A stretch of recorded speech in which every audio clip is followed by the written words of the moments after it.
Hello সবাইকে স্বাগতম জানাচ্ছি আমার চ্যানেলের পক্ষ থেকে। আমি মিঠুন সরকার। তো আজকের ভিডিওতে দেখাবো যে আপনারা যারা নেমচিপে ডোমেইন হোস্টিং ক্রয় করে থাকেন, তো অনেকেই কিন্তু ডাটাবেস কানেকশন দিতে পারে না। তো ডাটাবেস কানেকশন দেওয়ার জন্য কি কি স্টেপ ফলো করতে হয় সেটা আমি এখন দেখাবো। তো আমি হোস্টিং লিস্টে যাই। তো হোস্টিং লিস্টে যাওয়ার পর গো টু সিপ্যানেলে গেলাম। যাওয়ার পর আপনাকে যে সিম্পলি যে কাজটি করতে হবে, আচ্ছা এখানে একটু নেট প্রবলেম হচ্ছে, ঠিক আছে। তো আমি আমার সিপ্যানেলে প্রবেশ করলাম। প্রবেশ করার পর প্রথমে আমার ডাটাবেস তৈরি করে নিতে হবে, ঠিক আছে। তো ডাটাবেসের ভিতর যাই। তো ডাটাবেসের ভিতর এরপরে আমি মাইএসকিউএলের ভিতর গিয়ে এখানে ক্রিয়েট ডাটাবেস, সাপোজ এই জায়গায় আমি একটা জিনিস লিখি PVAC ক্রিয়েট ডাটাবেসটাকে আমি সিম্পলি কি করি, তৈরি করে নিই। ডাটাবেস কিন্তু তৈরি করা হয়ে গেল। Go to back.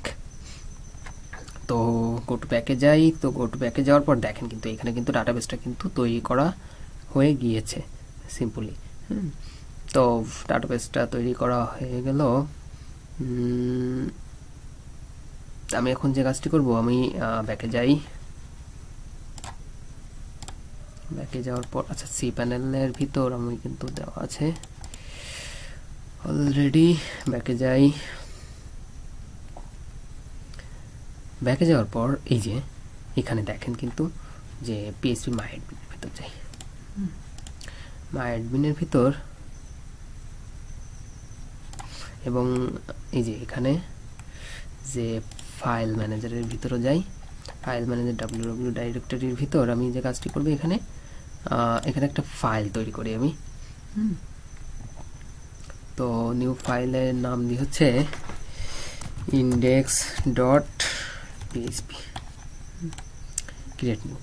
তো আমি যদি pvac.com লিখি, pvac.com লিখি, তাহলে দেখেন যে আমার কিন্তু কোনো কিছু শো করছে না, ঠিক আছে। তো শো যেহেতু করছে না, সেহেতু এই জায়গায় আমি একটা জিনিস লিখি। সাপোজ আমি এডিট করি।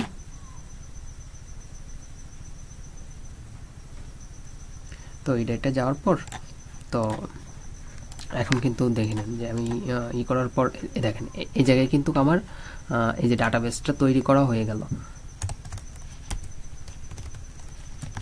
php equal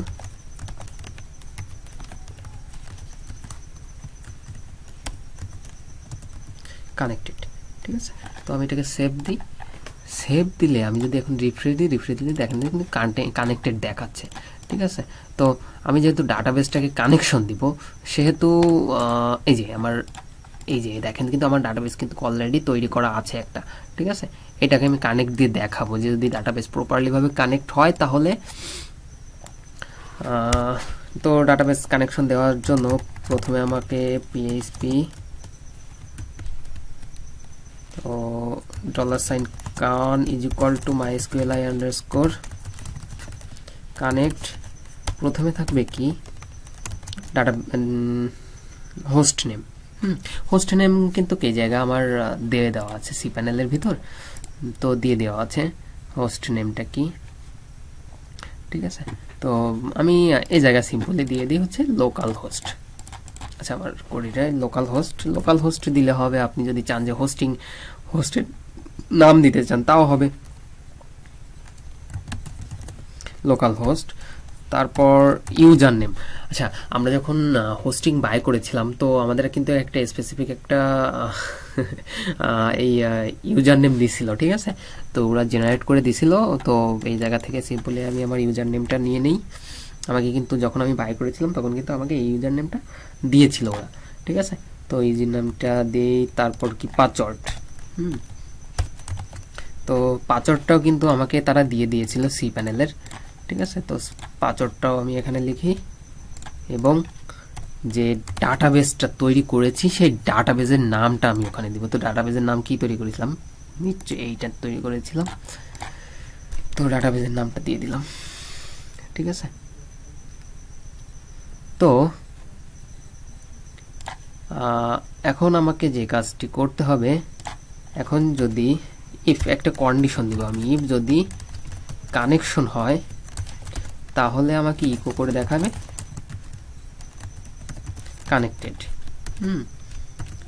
সরি কানেক্টেড, এবং ইলস অন্যথায় দেখাবে যে ইকো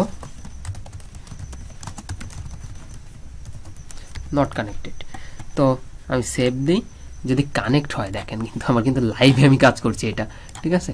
তো কানেক্ট যদি হয় তাহলে কিন্তু আমার কানেক্টেড দেখাবে, না হলে কিন্তু আমার নট কানেক্টেড দেখাবে। দেখো প্রপারলি ভাবে কিন্তু আমার কানেক্টেড হয়ে গেল।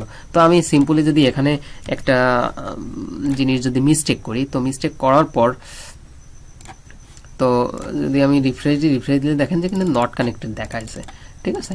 তো আমরা কিন্তু দেখতে পারলাম যে কিভাবে ডাটাবেসটা কানেক্ট দিতে হয় এবং ডাটাবেস কিভাবে তৈরি করতে হয়, ঠিক আছে। তো তো আজকের ভিডিও এই পর্যন্তই থাকবে। ভিডিওটি ভালো লেগে থাকলে অবশ্যই সাবস্ক্রাইব করবেন এবং লাইক বাটনে প্রেস করবেন। ধন্যবাদ সবাইকে।